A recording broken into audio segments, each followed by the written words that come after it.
9 minutes before the hour, Michael Patrick Shields, heard all across the state of Michigan, and glad to have you with us this morning.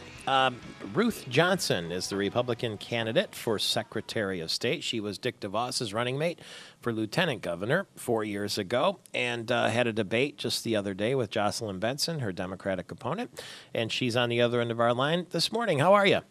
Good. How are you doing this morning? When last I saw you, you were walking through the concourse at Michigan Stadium on Saturday. Oh, great game. There were 113,000 people there. How many of those hands did you shake? As many as possible. What a bash that was. How has the process been going for you now? Is it easy to get people's attention when you say, I'm Ruth Johnson and I'm running for Secretary of State? You know, I think there's so many of us running that it's always difficult to make sure people know what you stand for and what you're going to do when you take that office. Most people, I'm going to guess, when they think about the Secretary of State, think about their driver's license. But it's a much bigger job than that, obviously, and it's one that gets a lot of touches with the average voter and the average citizen, maybe more so than any other position in the state. Well, just at our branches, there's 20 million transactions every year. So I think you're right. There is a lot of exposure. And then, of course, elections are the other very important aspect of the Secretary of State's office. Just the other day, I talked to Rick Snyder after the debate, the Republican candidate for governor, and I asked him, well, I'll let you hear the tape here and get your reaction. Well, I haven't looked into that. I mean, I've tried to get over to get the application whenever I could. The trouble is your schedule changes around, and unfortunately, sometimes I thought I would be in town, and then I got called out of town and wasn't available to vote. So that's just something I would always like to do better planning on. I asked him after that if he felt that maybe we should have absentee voting with no excuse, where you can absentee vote just if you want to and sit down, spend some time with the ballot. And the reason I asked him all this is because it turned out that he hadn't voted in 5 of the last 13 elections, while his opponent had voted in all 13, Mayor Bernero. And so he said, well, I'm going to try to do better with my voting, but I've been called out of town and that sort of thing. And I said, well, why not just have no reason absentee balloting? And he said he hadn't looked into it. Do you support no reason absentee balloting in your role if you were elected Secretary of State? If we can protect the integrity of our elections, I do. It is the way that's used most when fraud occurs.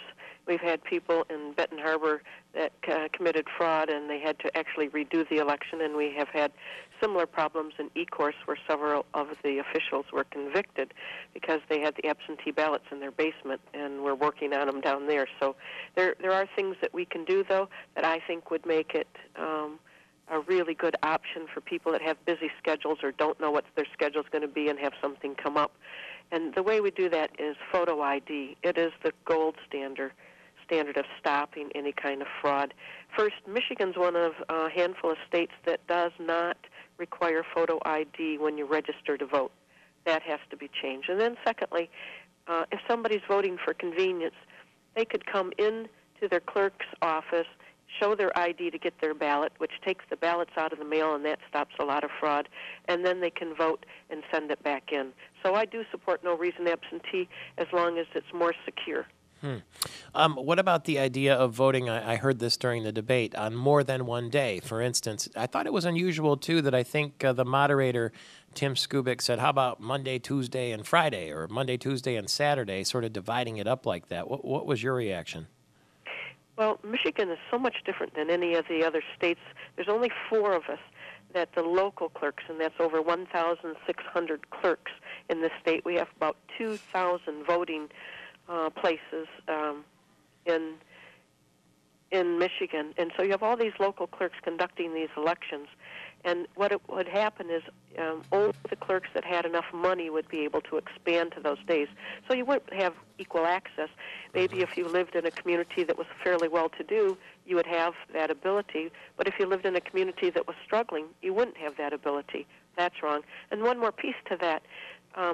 Right now we have a number of citizens that volunteer, that sign up to be poll watchers, and they take their vacation time or their personal time and go. They couldn't do that multiple days. So you really take away the checks and balances of the citizenry in those kinds of elections when you do that.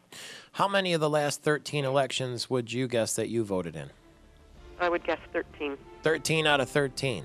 Mm-hmm. It's a patriotic sort of thing to do, isn't it? You know, it's such a privilege, too, because there's so many countries that don't allow people to have their voices heard. One of the problems we had recently is that our military serving overseas didn't have enough time to get their ballots in. Yeah. So I worked with the clerk in Macomb County and Wayne County, and we started something called Our Troops Count. We were able to get the law changed, and this will be the first November election that people serving overseas for us to fight for democracy, that they will for sure have enough time to get their ballots back to Michigan to have them be counted. I'm very pleased with that. Good to hear that, Ruth Johnson. Congratulations on your nomination. Good luck in the election, which is only 20 days away. She's the Republican candidate for Secretary of State, and I'm Michael Patrick Shields.